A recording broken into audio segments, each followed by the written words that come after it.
இவர்கள் குப்பை பொறுக்குகிறவர்கள். சொல்ல போனால் தூய்மை பணியாளர்கள் என்கிற சொல்லுக்கு இன்னொரு பொருள் குப்பை பொறுக்குகிறவர்கள், குப்பையை அள்ளுகிறவர்கள் என்றுதான் பொருள். குப்பையை அள்ளுகிறவர்களை பணி நிரந்தரம் செய்து அந்த தொழிலையே நீங்கள் செய்து கொண்டிருங்கள் என்று சொல்லுவது எந்த வகையிலும் ஏற்புடையதல்ல. அதிலிருந்து மீள வேண்டும் என்பதுதான் நம்முடைய போராட்டம்.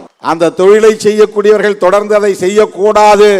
மலம் அள்ளுபவனே மலம் அள்ளட்டும், சாக்கடையை சுத்தம் செய்கிறவனே சாக்கடையை சுத்தம் செய்யட்டும், குப்பையை அள்ளுகிறவனே குப்பையை அள்ளட்டும் என்கிற அந்த கருத்துக்கு இது வலு சேர்ப்பதாக இருக்கிறது. அரசு ஊழியர்கள் ஆக்குங்கள், பணி நிரந்தரம் செய்யுங்கள். ஒரு அம்பேத்கரின் மாணவனாக இருந்து பெரியாரின் பிள்ளையாக இருந்து இதை நாம் வலுவாக சொல்ல முடியாது. தலித்துகள் செய்கிறார்கள், அவர்களுக்கு பணி நிரந்தரம் செய். இதற்கு பெயர் கன்வென்ஷனல் திங்கிங். காலம் காலமாக இருக்கிற மரபு சார்ந்த சிந்தனை இது, அடிமை சார்ந்த சிந்தனை இது.